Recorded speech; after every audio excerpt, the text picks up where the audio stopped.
Turns out they owe me over $1 million. The morning those officers rolled up and told me I was trespassing on my own driveway, I knew Mallory Ridge was hiding something big. One lie led to another until I uncovered the truth. The HOA built their entire community on land my family still owns. Stick with me. This one turns fast, hits hard, and ends with justice they never saw coming. And hey, if you love stories where the underdog wins with nothing but grit and the law on his side, go on and subscribe. You'll fit right in here. The crunch of tires on gravel made me look up from tightening the hinge on my cattle gate. Sheriff Wade Collins's cruiser rolled to a stop in front of my ranch house, uninvited, unexpected, and carrying a kind of tension that didn't belong on a quiet Montana morning. He stepped out slowly, one hand on his belt, eyes scanning the driveway as if expecting trouble. Behind him, like a shadow wearing perfume, stood Heather Mallory, president of the Mallory Ridge HOA and self-proclaimed queen of suburban order. She clutched a stack of papers to her chest, lips curved in a smirk that told me she'd been waiting for this moment. "Cole," Wade said, voice stiff, "we got a call. HOA filed a report saying you're trespassing on community property." It was such an absurd sentence that for a second, I just stared at him. "Trespassing?" I gestured at the dirt under my boots. "Wade, this is my driveway. My land, my house. I've lived here 21 years. Heather stepped forward without waiting to be invited. "Your structures violate multiple community standards, Cole. Your solar array is an eyesore, and that cattle gate doesn't meet our approved materials list. We warned you." I let out a slow, controlled breath. Nothing good ever came from matching a bully's volume. "Heather, for the last time, I'm not part of your HOA. This ranch predates Mallory Ridge by decades." Her jaw tightened. "Everyone who lives within the boundary of Mallory Ridge follows our rules. No exceptions." Wade shifted uncomfortably. He knew my father, knew the deed lines. But a report is a report, and procedure forces action. Still, his hand stayed far from his cuffs. "Cole, help me out," he said quietly. "If there's paperwork that says you're separate from the HOA, now's the time." "There is," I replied. "And if anyone bothered to walk into the county office instead of waving rule books around, we wouldn't be having this conversation." Heather's smirk sharpened. "We have maps, and according to our documentation, your driveway intersects community access lanes." My eyes narrowed. "Your documentation is wrong." Wade cleared his throat, glancing between the two of us. "Look, I'm not here to escalate anything, just here to verify the complaint." "That's the thing," I said. "The complaint is fake." Heather bristled. "Cole, this is exactly why you need oversight. You can't just build what you want, put up whatever you want, or drag down neighborhood values. We have standards." "Standards?" I stepped forward just enough for her to flinch. "Heather, your HOA was built on land carved out of my father's old pasture. Not 1 inch of this ranch belongs to you." A flicker, fear, crossed her expression, then hardened into something colder. "We'll see what the county says about that." Wade sighed. "Cole, I'm going to have to file that this was investigated. But if you have your deed handy, I'll bring it to the station later," I said. "Right now, I'd like both of you off my property." Heather didn't move. Instead, she lifted one of the papers for emphasis. "These violations stand until resolved. Expect fines." "Fines," I repeated, unable to hold back a dry laugh. "For land you don't own?" Her smile chilled. "We'll let the law decide." She turned and walked toward her SUV, heels clicking against my gravel like she owned every rock. Wade gave me a look that said he didn't like any of this, but he had to follow the report. He tipped his hat, then followed her down the drive. When the dust settled, I stood alone, hands tightening around the metal hinge. Something wasn't adding up. Heather wasn't just power-hungry. She was confident. Too confident. Confident enough to call the sheriff on a man standing in his own driveway. And confidence like that usually came from paperwork. Paperwork I'd never seen. But I would. One way or another, I was going to find out why the HOA believed they had control over land my family had owned since before Mallory Ridge even existed. And whatever they were hiding, I was about to dig it up. I didn't have to wait long for their next move. The following morning, a thick envelope sat skewed in my mailbox, the HOA's gold and navy seal stamped across the corner like a threat. Inside were 3 violation notices, each more ridiculous than the last. Unauthorized structure modification. Noise disturbance from machinery. Unregistered guests occupying driveway space. My solar panels. My tractor. My nephew's truck from last weekend. They had weaponized every normal part of my life. Another envelope arrived that afternoon. More violations. More manufactured charges. And then, because bullies never pace themselves, an email blast hit the entire subdivision claiming I was destabilizing community aesthetics and lowering property values with non-compliant rural structures. I hadn't changed a damn thing in 20 years. By sundown, neighbors I'd known half my life wouldn't even wave from their porches. I found Miguel Ortega leaning against his fence when I went out to check the cattle line.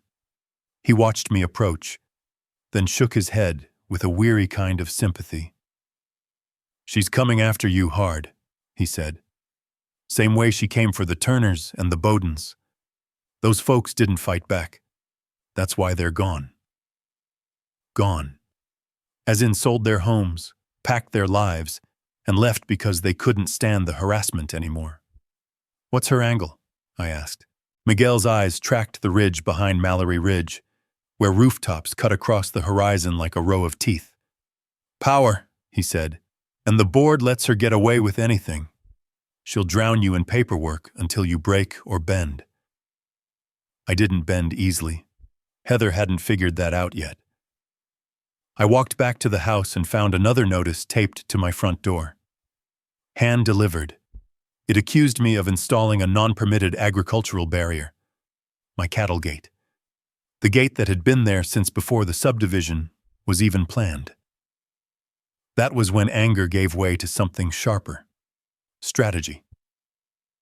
I sat at my kitchen table, spread out every violation, and noticed something strange. Every claim referenced a boundary line that didn't match my deed. They weren't just harassing me. They were building a case based on a map I'd never seen.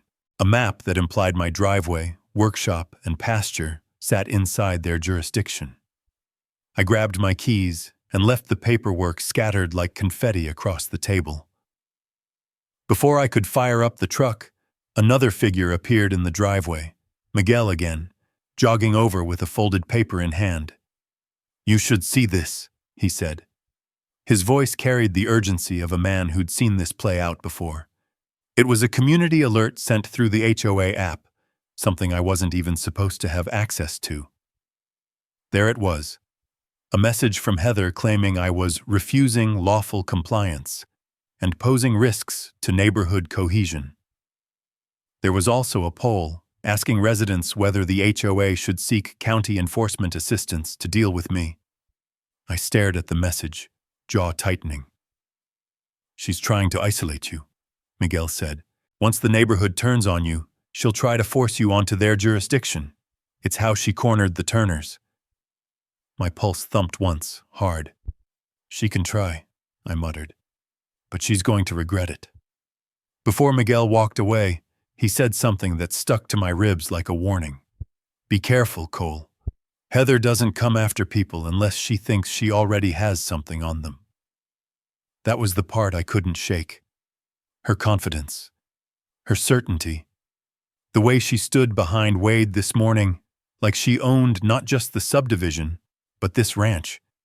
It meant she believed she had documentation, something official, something she thought would shut me down. But nothing in my deed had changed. Nothing in county tax rolls had shifted. My father had been meticulous, obsessive about boundaries. There was no way an HOA existed anywhere near our property lines, unless someone had rewritten them. I turned back into the house, sat down again, and forced myself to breathe. If Heather had a map, if she was pushing the sheriff, the board, and the subdivision, it meant she was working from paperwork that looked legitimate. Something filed quietly, without challenge. The stakes were suddenly far higher than a few harassment notices. If someone had altered survey lines, if someone had misfiled easements, if someone had illegally integrated old ranch land into the HOA, then I wasn't dealing with petty violations anymore. I was dealing with a paper war. And paper wars have consequences measured in land, money, and legal power. I gathered every notice, stuffed them into a binder, and laid my father's old deed on top. A question hammered into my skull. Why did the HOA believe they owned part of my ranch? The only place that answer existed was in county records, and I intended to dig it out. But as I loaded my binder into the truck, one last letter slid under the door. A final violation, time-stamped at 7:18 p.m. It read, "Final warning. Failure to comply will result in escalation to county authorities." Escalation. Heather wanted a war. She was about to get one. The next morning, I drove straight to the county administration building with the binder of violations stuffed under my arm and a knot tightening in my gut. If Heather was this confident enough to call the sheriff on a landowner standing on his own driveway, she had to be using something more substantial than HOA gossip. Paperwork doesn't lie. People do. Inside, the building buzzed with the usual shuffle of boots on tile, phones ringing, and clerks tapping keyboards. But I wasn't here for bureaucracy. I was here to find the root of whatever game the HOA was playing. Linda Barrett looked up as I stepped to the counter. Short gray hair, thick glasses, face like someone who'd seen every trick, scam, and petty land dispute in the last 30 years. She didn't waste words. Never had. "Morning, Cole. You don't usually show up unless someone's lit a fire under you." "They have," I said, placing the binder on the counter. "HOA's claiming my driveway is community property." She stared at me for half a second, then snorted. "Impossible. Your father would haunt this building before he let someone redraw your boundary line." "That's what I thought," I said. "But they filed something. Sheriff got called to my ranch yesterday." Her expression shifted. Not fear, but interest. "That's more dangerous." "Give me your parcel number," she said. I gave it. She typed. The screen flickered. Her brow creased. "Well," she murmured, "that's not right." My pulse ticked upward. "What?" "Your parcel shows 3 annotations added during the developer transition in 2001. Easement overlays, access notes, boundaries redrawn for subdivision planning." "That land wasn't included in the sale," I said quickly. "My father kept the whole eastern ridge." "He did," she said, clicking deeper. "But the developer filed adjustments for community access corridors. Looks like they widened internal HOA boundaries on their planning document." She paused, looked at me over her glasses. "But those adjustments don't reflect legally, not in the recorded deed.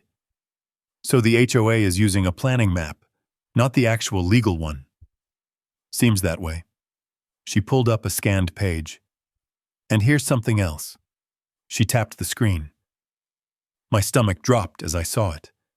Multiple marked parcels, highlighted in digital yellow, scattered inside Mallory Ridge subdivision. "Why are those marked?" I asked.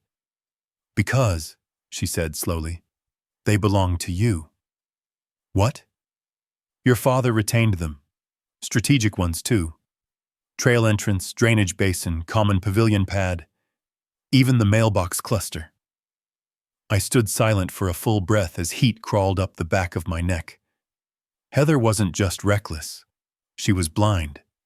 The entire HOA was built on the assumption that the developer bought everything. But they hadn't. Linda slid a printed map toward me. Cole, the HOA has been using your land for 22 years, for free, without a lease, and according to county record, without any permanent easement. I gripped the counter. Then what are they claiming? She pulled a dusty file from the back shelf, the kind no one touches unless something's gone very wrong. They're claiming this. It was the developer's planning map, unofficial, unsigned, never recorded, but circulated during the subdivision build. On it, my land parcels were colored like they were HOA common area.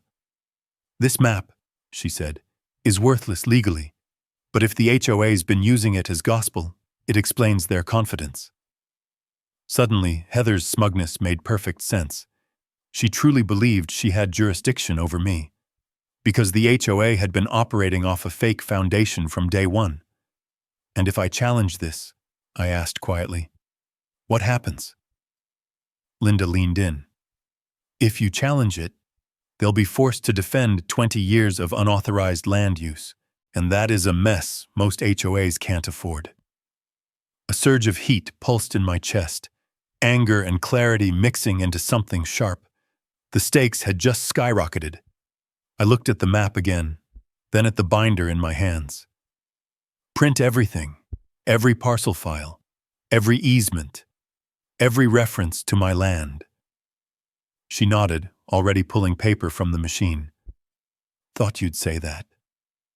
As I gathered the stack of documents, she paused one last time. Cole, if they've been operating facilities on your land without permission, you're holding the cards, all of them. I left the county building with a different kind of weight in my chest. Not fear, not frustration. Leverage. Real, undeniable leverage. And that leverage came with consequences Heather Mallory wasn't prepared to face. I sat in my truck, spread the papers out on the passenger seat, and traced the highlighted parcels with my finger. The playground. Mine. The pavilion. Mine. The drainage basin. Mine. The main mailbox cluster, used every day by over 100 residents. Mine. No wonder she was fighting so hard to dominate my ranch. Because if the truth came out, her entire empire would crack. But the most important question lingered like smoke.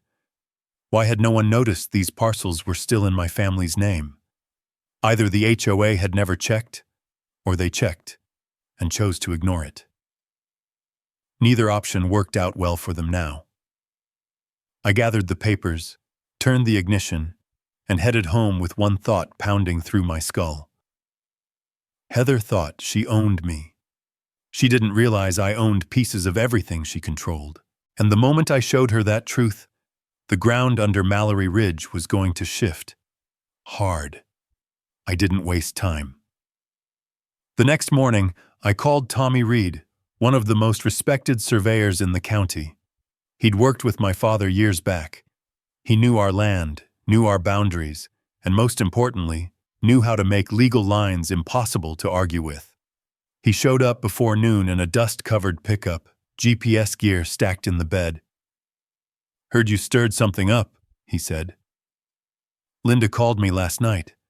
Told me you might need fresh boundary confirmation." "Need more than confirmation," I told him. "I need truth in fluorescent orange." He cracked a grin. "Then let's give 'em a show." We walked Mallory Ridge like we were stringing tripwires. Every parcel Linda had highlighted, every strip of land the HOA thought they controlled, Tommy measured, marked, and logged with certified coordinates. He didn't question why. The paperwork told him everything. Then the flags went in. Bright, impossible to ignore orange stakes hammered into the earth like accusations. The trailhead? Flagged. The pavilion pad? Flagged. The retention basin? Flagged. The mailbox cluster? Flagged twice for emphasis. But the moment we reached the subdivision's main corridor, the temperature shifted. because Heather Mallory stepped out of her front door like she'd been alerted by radar. Clipboard pressed to her chest, nails clicking against plastic, eyes cold and sharp. "What do you think you're doing?" she demanded. Tommy didn't even bother to look up, surveying the legal boundaries of Maddox Ranch subdivisions. "There are no Maddox Ranch subdivisions," she snapped. "You're marking community property." "No, ma'am," Tommy replied calmly. "I'm marking parcels legally owned by Cole Maddox. County records confirm it." Her face tightened. "That can't be right." "It is," he said, moving to hammer the next stake. Heather stepped in front of him. "You can't mark community land with unauthorized materials. These flags violate HOA aesthetic regulations." Tommy lifted his head, finally giving her a look that said he'd dealt with customers like her, just never ones this wrong. "HOA regulations don't apply to land you don't own." I stepped beside him. "Back away, Heather. You're interfering with a legal survey." She glared at me as if she could burn a hole straight through my ribcage. "You think sticking plastic in the ground proves anything? We have our own maps." "Yeah," I said. "I saw them. They're fictional." Residents began spilling out of their homes. First a few, then a dozen. Confusion spread across the sidewalks as people followed the trail of orange flags. "What's going on?" someone asked. "Why is he marking the trail?" another whispered. "Isn't that HOA property? I thought the developer deeded all this." Heather turned to face them like a queen betrayed by her subjects. "Everyone go inside. This man is disrupting community order while under investigation for repeated violations." Tommy snorted under his breath. One resident, an older man I recognized from the pavilion committee, stepped closer and asked, "Heather, is this true? Does he own the trail?" She didn't answer. Instead, she pointed at me like she was condemning a criminal. "I am instructing you to cease this action immediately, or the board will escalate." "Already escalated," I said, handing her a printed copy of the parcel map Linda gave me. "Read it." She didn't. Her hand trembled as she shoved the paper back toward my chest. "You think you can intimidate me with outdated documents? The HOA has jurisdiction here, and I will not tolerate you undermining it." Tommy planted the next flag behind her. She spun around, startled. "This isn't intimidation," he said. "This is a legal survey that will hold up in any court in the state." Her jaw clenched, hard, and that was when I saw it. The flash of fear she tried to swallow. Fear that said she had known about the parcels, or suspected, or ignored the possibility for so long, she convinced herself the truth didn't exist. But truth doesn't disappear just because a clipboard says otherwise. Tommy finished the final boundary marking as the crowd grew. Parents from the playground, elderly couples from the walking path. Even Janice Fuller, one of Heather's own board members, stood on the sidewalk staring at the orange flags as if they were dynamite fuses. "Janice," Heather snapped, "tell them this is community land." Janice didn't answer. The silence cut deeper than any accusation. Heather's face went pale. "Don't just stand there. Say something." Janice swallowed. Then quietly, "We should probably verify this with the county." Heather wheeled on her. "Are you taking his side?" "No," Janice said carefully. "I'm taking the side that won't get us sued." A murmur rippled through the crowd. Heather felt the shift. She felt her grip loosening, her narrative unraveling, her power slipping inch by inch with every orange flag Tommy planted. I leaned slightly closer, voice low enough only she could hear. "This is just the start." Her eyes widened, not with anger this time, with realization. Because flags don't just mark land, they mark liability. And now the entire subdivision had seen them. As Tommy packed his equipment, Heather whispered, voice shaking, "You don't know what you're doing." "Sure I do," I said. "I'm taking back what's mine." She backed away without another word, almost stumbling, before retreating to her porch in silence. The HOA president, who once strutted through this neighborhood like she owned the place, suddenly had nothing to say. But I wasn't done. Not even close. These flags were just the opening act, and the next phase would hit harder. Much harder. After the flag incident rippled through the subdivision like a shockwave, I knew Heather wouldn't sit quietly and process her humiliation. Bullies don't go still. They get sneaky. And sneaky people always make mistakes when someone is watching. So I made sure someone was. That evening, I installed a full perimeter camera system across my ranch. Barn roof, workshop corner, driveway post, even a concealed unit in the old oak overlooking the subdivision fence. Not because I feared retaliation, because I expected it. And sure enough, 2 nights later, the footage proved me right. The first clip showed a figure in leggings and a windbreaker sneaking along the property line at 10:42 p.m. She carried a black trash bag and glanced over her shoulder like she was smuggling contraband. Then she dumped the entire bag, yard waste, clippings, and leaves, straight onto my land. Heather. Strike 1. Night 3? Her husband backed their landscaping trailer into my pasture to make a tight turn, leaving ruts deep enough to swallow a boot. He didn't even hesitate. Just used my land like an overflow driveway. Strike 2. But night 7 delivered the clip that changed everything. At 10:29 p.m., Heather appeared again. No bag this time. Instead, she held a can of green spray paint. She crouched next to one of Tommy's orange boundary flags and repainted it to match the grass. Then another. And another. She was literally trying to erase my property lines. Strike 3, and felony territory. I sat there watching the footage with my jaw tight enough to crack a molar. She'd gone from harassment to trespassing to tampering with legal survey markers, and the camera angle caught her face perfectly, every frame crisp enough to serve as courtroom evidence. Heather thought the HOA handbook was the law. Now she was on the wrong side of the real one.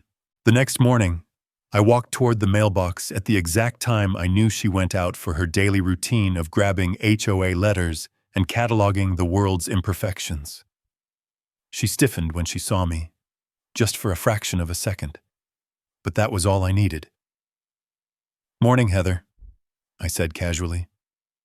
She didn't look up. "I don't have time today, Cole." "You should make time," I said, pulling my phone from my pocket. "I have something you'll want to see." Her eyes flicked toward the screen, just as I tapped the first video. Her face drained.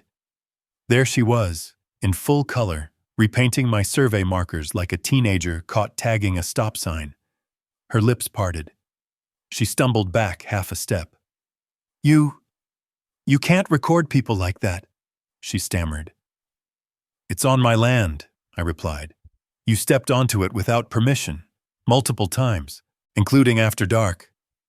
She swallowed hard, looking around to see who was watching.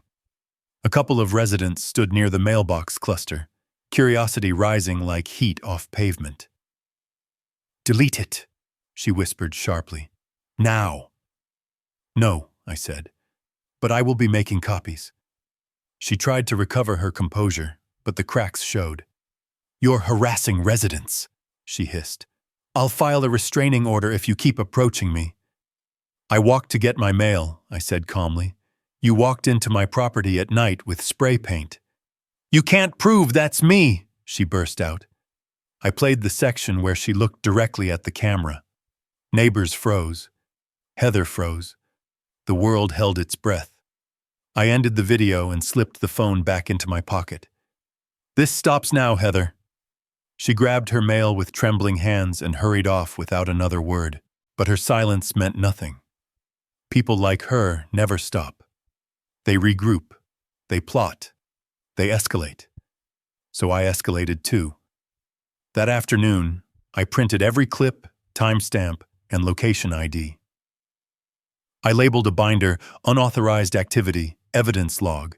Inside went photos of the survey stakes, screenshots of her trespassing, a full transcript of the video timestamps, notes from Tommy, verifying survey placement. Then I took it one step further. I called a lawyer.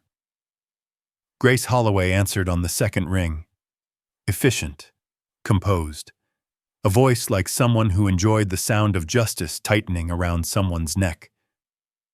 "I heard your name from the county clerk," she said, "and heard you might be sitting on a situation involving unauthorized land use." "You could say that." "Bring everything you have," she said.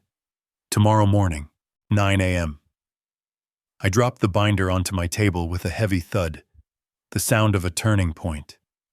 But the day wasn't finished. Just before sunset, another HOA notice appeared on my door, this one accusing me of filming neighbors without consent and creating a hostile environment. The paper trembled in the wind like it already knew it wouldn't hold up in court. They were doubling down. Fine. So was I. As I closed the door for the night, I paused at the window. Out past the subdivision, an orange flag flickered under the porch light, like a warning beacon. Phase 2 was complete. Phase 3, the legal strike, was coming next. And when it hit, Mallory Ridge wouldn't know what hit them.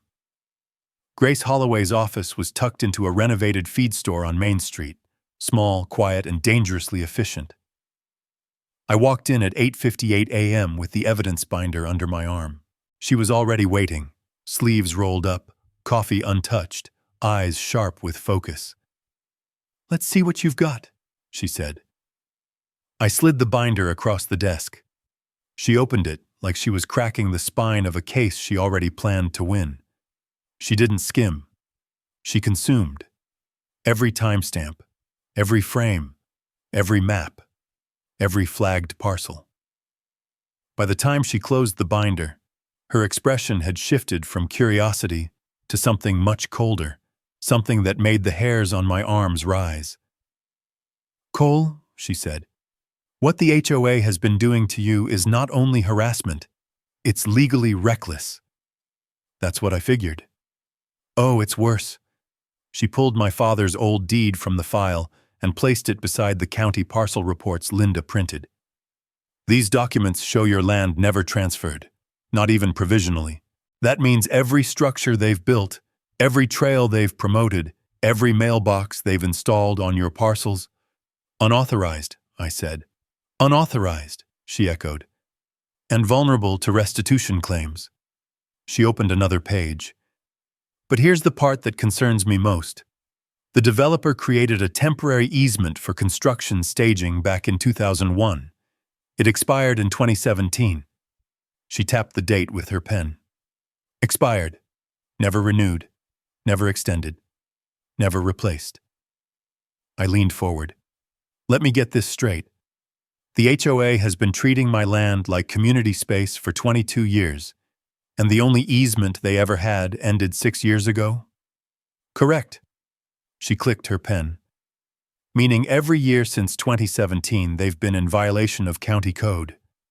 And every day they've operated those spaces without permission? Liability. How much liability? She flipped the page toward me. Potentially hundreds of thousands, she said. Back rent, damages, restoration costs, legal penalties. More if we can prove the board had knowledge of the missing easement. I let that sink in. Not slowly, but like a hammer hitting steel. Heather wasn't just wrong. She wasn't just arrogant. She was running an HOA built on borrowed soil, and the lender had finally shown up. Grace continued, voice cool and steady. But the real leverage is here. She pulled up an annotated HOA bylaw page. Their entire enforcement authority depends on jurisdiction boundaries. If their boundaries don't include your parcels, and they don't, then every violation they sent you is invalid. All of them, I repeated. Every last one. She closed the binder. You are not under their authority, and based on these documents, they're under yours. I exhaled slowly. The shift in power wasn't just emerging, it was tilting the ground. Grace leaned back. Now we need to move strategically. First, we prepare a cease and desist letter demanding all further HOA actions against you stop immediately. Second, we notify the county of the expired easement. Third, we document the survey tampering. And the videos? I asked. She smiled, not warmly, but with the satisfaction of someone sharpening a blade. Trespassing and tampering with legal markers? Those go directly to the sheriff. A knock interrupted us. Her paralegal stepped in. Ms. Holloway, HOA President Mallory is calling again. Third time this morning. Grace raised an eyebrow at me. Interesting. Let it go to voicemail, she said. Document the call times. The paralegal nodded and left. I stared at Grace. She knows something's coming. She senses pressure, Grace corrected. She doesn't know the size of the avalanche yet. Then Grace did something unexpected. She reached for another document, one I hadn't seen. This is the planning map the HOA uses, she said. Linda sent it over. The same map Heather had waved around like gospel. The same map the HOA used to justify fines, boundaries, violations, everything. Grace placed my father's deed beside it. Side by side, they told two different stories. Mine was legally binding. Theirs was legally meaningless. Cole, Grace said quietly, this HOA has built an entire identity on a document that was never recorded. They've been operating illegally for 2 decades, and they've been using that map to punish you, intimidate neighbors, and rewrite reality.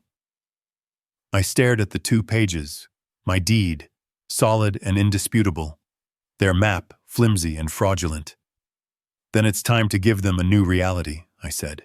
Grace nodded. I'll draft the cease and desist today, but before we fire, I want you to do something. What's that? Go home. Install a few more cameras if you have to. Document everything. When people like Heather feel their power slipping, they make mistakes. She's already making them. Good, Grace said. It'll make our case airtight. Right then, my phone buzzed. A new HOA notice. I opened it. Violation. Obstruction of community access lane fine. $250 per day until removed.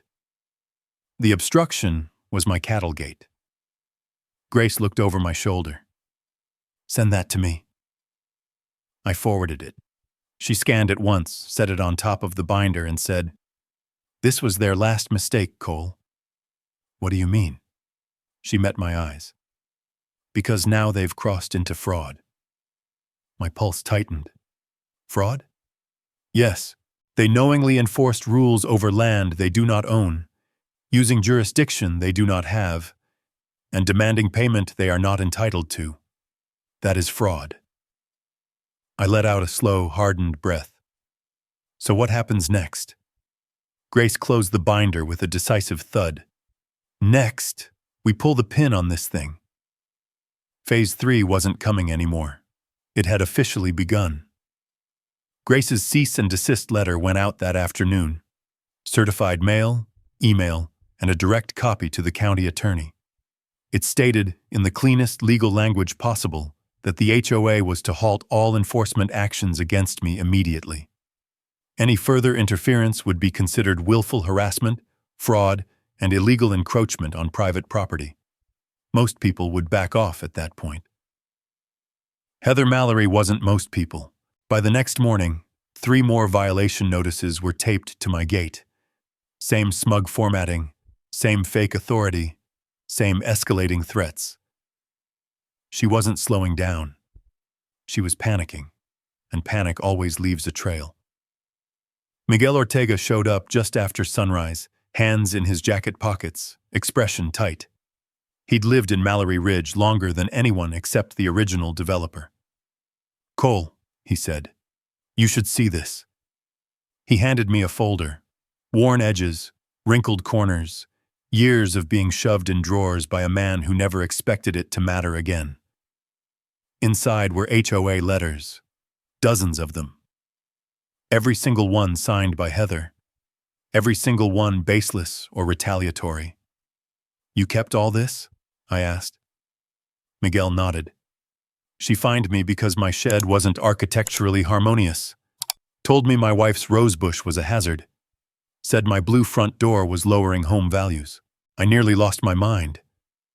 Why didn't anyone fight back? His answer was quiet but heavy. Because we didn't think we could. He paused, then added, but now we do.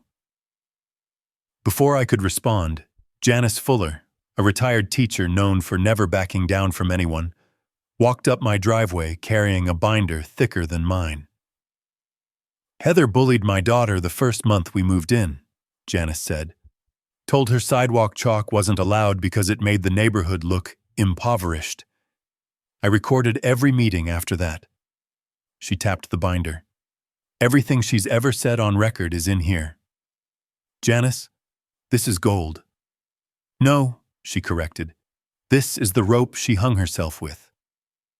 We spread everything across my dining table. Maps, letters, timestamps, HOA meeting minutes, Grace's notes. It was like watching a crime scene assemble itself, piece by piece. Then Grace arrived. She dropped her own binder, half the size, 10 times more dangerous, onto the table. I've analyzed the numbers, she said. You all need to hear this. We gathered around. She flipped the binder open. Charts, county code references, cost breakdowns, penalty calculations. This, she said, pointing to the top line, is what the HOA owes in maintenance penalties alone for violating the expired easement. The number was brutal and big. $708,000, she read aloud. Minimum. Miguel exhaled. Holy hell. And that doesn't include back rent, Grace added. 15 years of occupying land they do not own, using it for community amenities. Fair market value. Rough estimate. Another $200,000.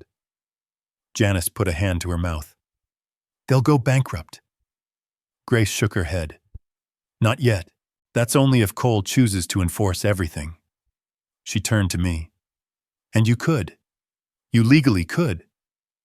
I didn't answer yet. Because this wasn't about revenge. It was about truth. What else is on the table? I asked. Grace flipped another page. More numbers. More weight. If you deny renewal of the easement, she said, the HOA must remove every structure built on your land. Pavilion, playground, mailbox cluster, drainage infrastructure. That removal would cost, she pointed to the total. Everyone froze. Damn, Miguel whispered. 1,200,000, Janice said softly. That's the low estimate, Grace replied. And if they fail to remove it within the legally required time frame, additional penalties. Silence fell across the table. Not fear, clarity. Heather had picked a fight with a man who owned the ground under her feet, and now the math was screaming what she hadn't wanted to believe. She had never held any power at all. I broke the silence. What happens when we go public? Grace folded her hands. Then everything collapses. Her authority, her board, her narrative. The neighbors who feared her will turn on her overnight. And the HOA will have no choice but to face the truth. And Heather? I asked. She'll try to deflect. She'll accuse you of harassment. She'll play the victim. But once we present the documents, she tapped the binder. Her house of cards falls. A knock came at the door. We all stiffened. I opened it to find Sheriff Wade Collins standing there, hat under his arm, expression serious but not hostile. Cole, he said, got a minute? I stepped outside with him. He kept his voice low. Heather called the station 4 times today, he said. Said you're threatening her. Said you're planning to sue the entire community? And you believe her? I asked. He shook his head. No. That woman's been wound tight since the day she moved in. But the calls are becoming official complaints. And that puts me in a position. What position? The position where I need to warn you, she's about to escalate. I took that in. Not fear, confirmation. Sheriff Collins continued, whatever you're preparing, make sure you do it clean. Legal, documented. Once this gets public, it's going to get loud. It already is, I said. He nodded once. Then hang on, because she's not going down quiet. He climbed back into his cruiser and drove off. I returned inside. The room was silent, waiting. I looked at them, Grace, Miguel, Janice, and made the decision that shifted the entire war. We're not hiding this, I said. We're not playing defense anymore. Grace nodded slowly. Then how do you want to proceed? I closed the binder and stood. We go public. Miguel grinned. A meeting? Bigger, I said. Janice crossed her arms. A neighborhood announcement? Bigger. Grace raised an eyebrow. Cole, what are you planning? I let the answer land. A community barbecue. On my land. The energy in the room snapped into focus. Miguel laughed. Oh, she's gonna hate that. Oh yeah, Janice said. She'll absolutely lose it. Grace's smile sharpened. Then it settled. Because this fight wasn't ending in court. This fight was ending in broad daylight, on land Heather never owned, never controlled, and never understood. And when the neighbors arrived, when officials showed up, when Heather stormed in furious and unprepared, that was when we would reveal everything. Her fraud, her lies, her misuse of authority, her illegal occupation of my land. The war wasn't just turning, it was tipping. And Heather Mallory was standing right under the avalanche. Word travels fast in small communities, faster still when fear starts to crack.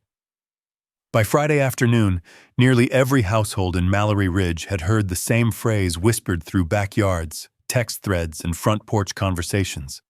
Cole's holding a barbecue on Saturday, and he's showing something. I didn't need gossip to do my work. I needed witnesses. And Grace made sure the invitations carried weight. Community barbecue, open to all residents, local officials, and county personnel. Topic: land use, property rights, and community transparency. The phrase transparency alone sent a tremor through the HOA board. Saturday came. People showed up early. Miguel manned the grill, flipping burgers like he'd waited years for the right moment to feed a crowd for the sake of justice. Janice set up tables with water bottles and paper plates. Kids ran around freely, some of them for the first time without glancing over their shoulders for HOA lurking. By noon, 50 people filled my pasture. Even Sheriff Wade Collins arrived, hat off, relaxed, but alert. Just observing, he said with a half smile, and making sure nobody tries anything stupid. I knew exactly who he meant. At 12:14 p.m., a white SUV rounded the curve, slow, deliberate, like a parade float carrying pure indignation. Heather stepped out wearing her power outfit, sharp blazer, clipboard in hand, lips thin as fishing wire pulled tight. Behind her, 2 HOA board members followed, looking much less confident than usual. And trailing them, a Knox County deputy. Apparently, she'd requested a civil standby. Perfect. Every seat, every person, every official was right where I needed them. Heather marched straight toward me, voice already raised to carry over the crowd. "This gathering is not authorized," she announced. "This land, this entire area, is under HOA jurisdiction. You are knowingly violating community regulations by—" "Stop!" Sheriff Collins said sharply. Heather turned, offended. "Sheriff, this is an HOA matter. We are enforcing subdivision." "No," he cut in. "You're here because you requested a standby, which means your job is to observe and remain peaceful, same as mine." Her mouth snapped shut, but her eyes burned. She wasn't here for peace. She was here to stop whatever she believed I was about to reveal, which is exactly why I waited until everyone quieted before stepping onto a small platform made from 2 hay bales and a sheet of plywood. "Thank you all for coming," I began. "Today isn't about conflict. It's about truth, about who owns what, and who has the right to enforce anything on this land." Whispers swelled. People leaned closer. I held up the yellowed development maps Linda Barrett had printed. Then the original easement documents Grace had unearthed. Then the survey results. "This," I said, "is the history your HOA never showed you. The land under the playground, the pavilion, the trailhead, the mailbox cluster. None of it belongs to Mallory Ridge." I paused, letting the shock ripple outward like a dropped stone in water. "It belongs," I continued, "to me. It has for decades." A stir ran through the crowd. Someone muttered, "Wait, seriously?" Another resident whispered, "She said it was community land." Heather's voice sliced across the air. "That is a lie!" I lifted the binder of supporting evidence. "Every map, every deed, every county file says otherwise." I set the binder down and nodded to Grace. Grace stepped forward, posture calm but commanding, and addressed the crowd. "The HOA's authority derives from the land it has easements or ownership over. But these easements expired 6 years ago.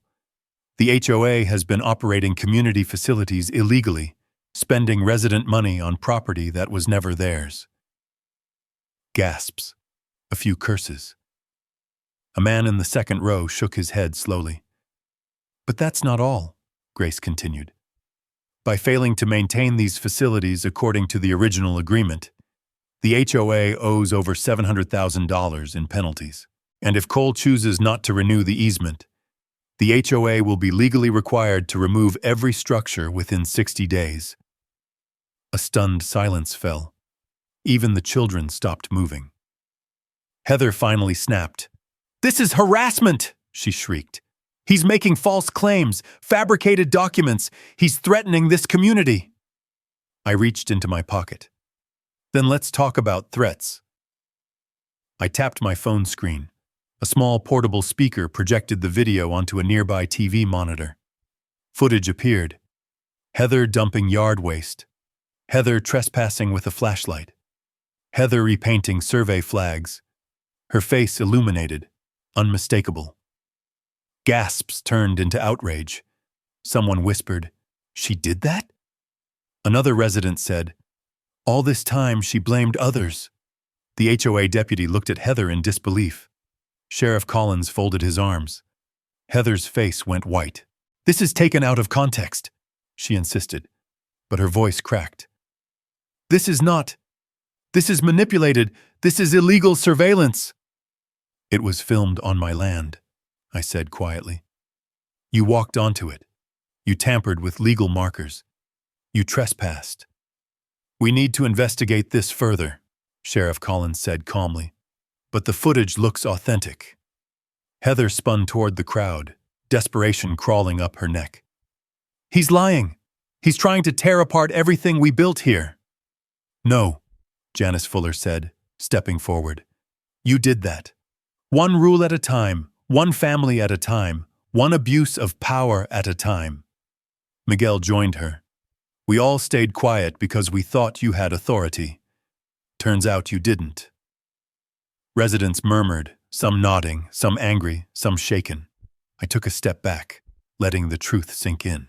Because this moment, the exposure, the clarity, the collective awakening, was the avalanche I'd been building toward.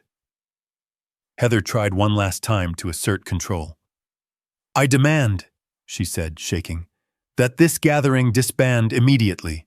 The HOA has the right to—" "No," Commissioner Webb said firmly from the crowd, his presence silent until now. "You don't have that right.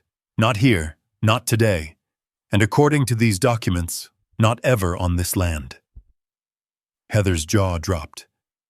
"That's correct," he added, "and there will be an official county review of the HOA's operations." The deputy stepped beside her.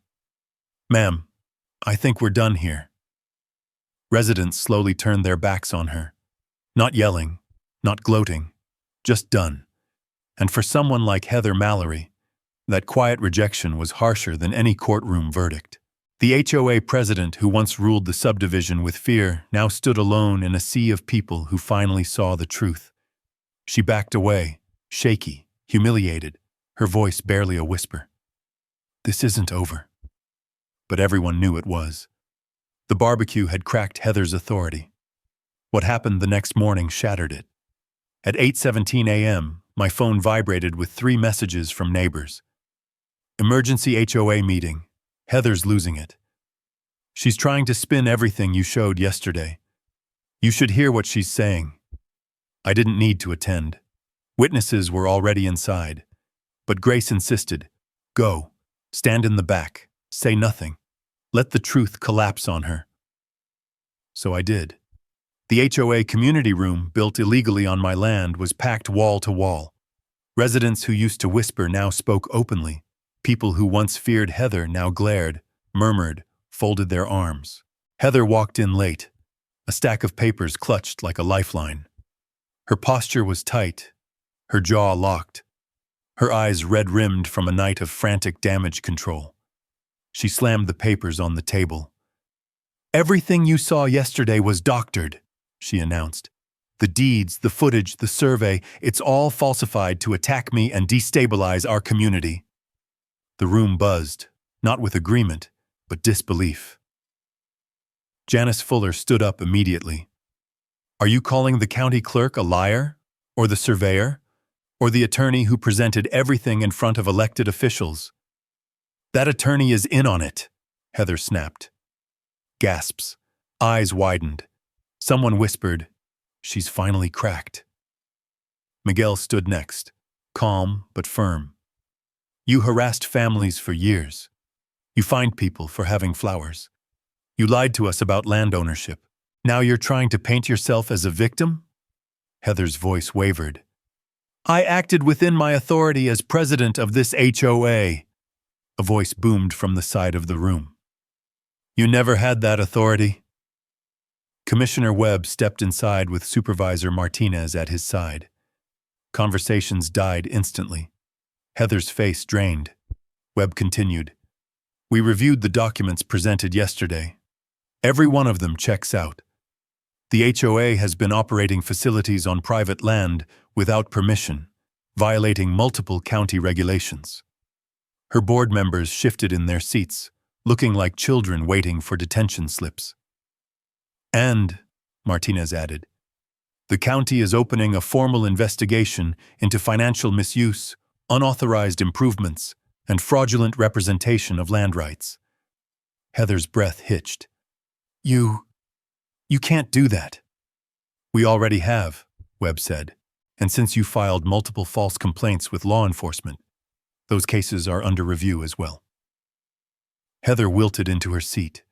Her board members inched away from her. Then the final blow landed. Sheriff Wade Collins entered through the back. He looked around, nodding politely. "Morning, folks. Here on official business."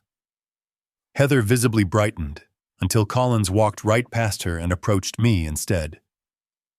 "Mr. Maddox," he said loudly enough for the entire room, "I'd like to formally state that your evidence has been submitted to the county attorney, and your claims are valid." A wave of murmurs rolled across the room. Heather shot to her feet. "What about my restraining order against him?"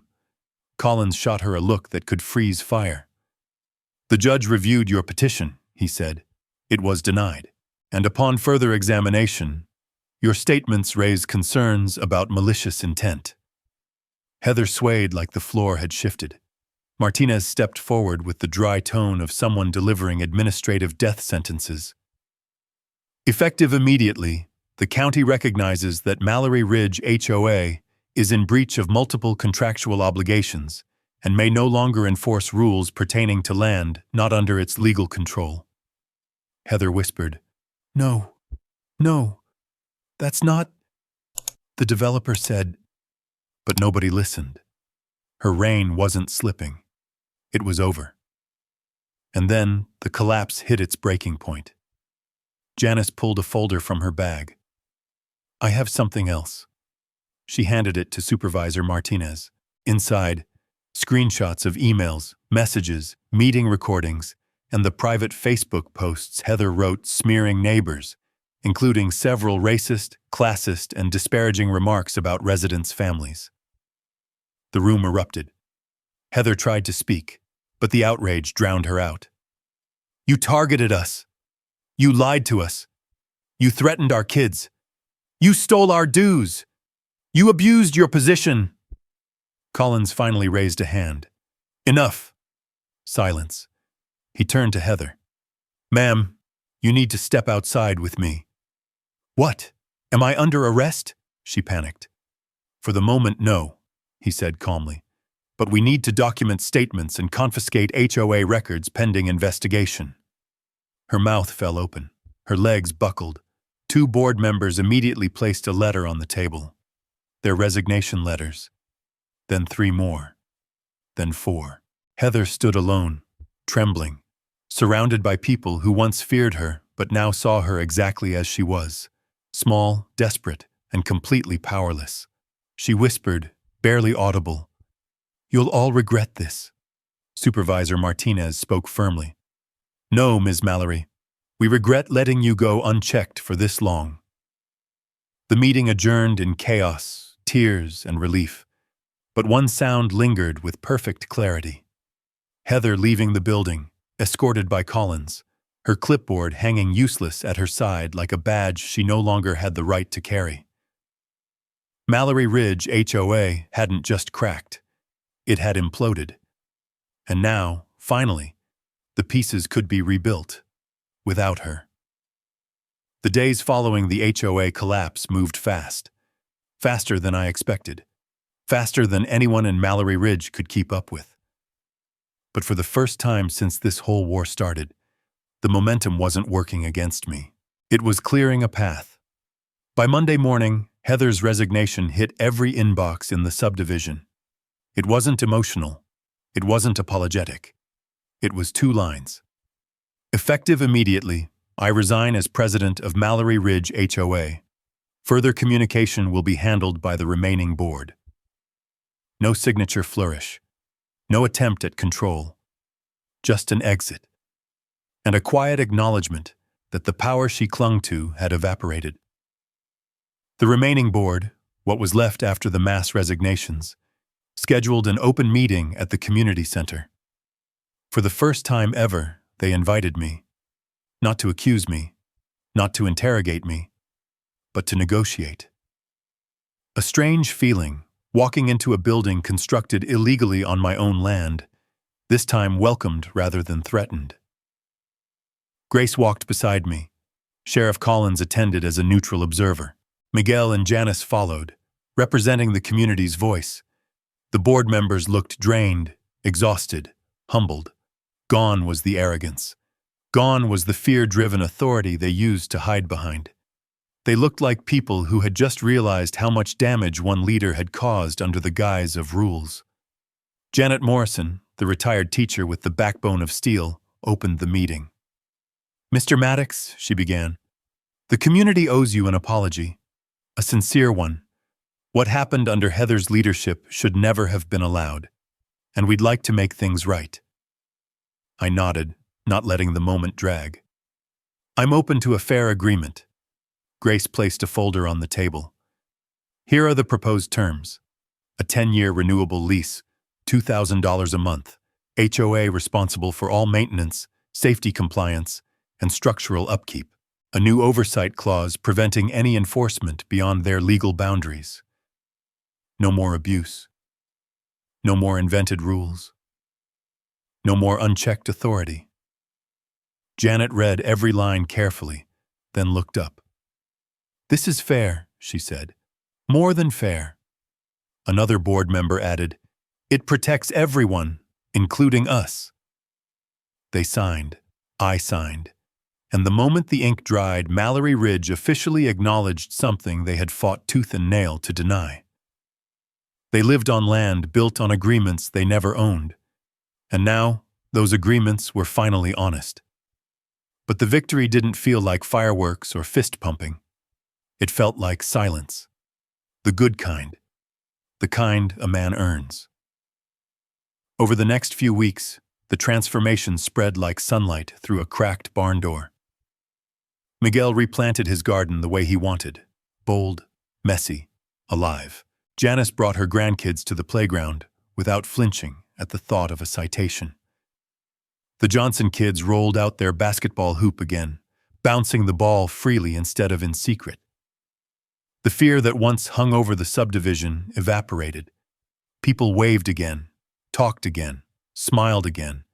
Even Sheriff Collins stopped by one afternoon just to say, "Looks like you did them a favor, Cole." "Didn't plan on it," I said. "Doesn't matter. They needed someone to stand up."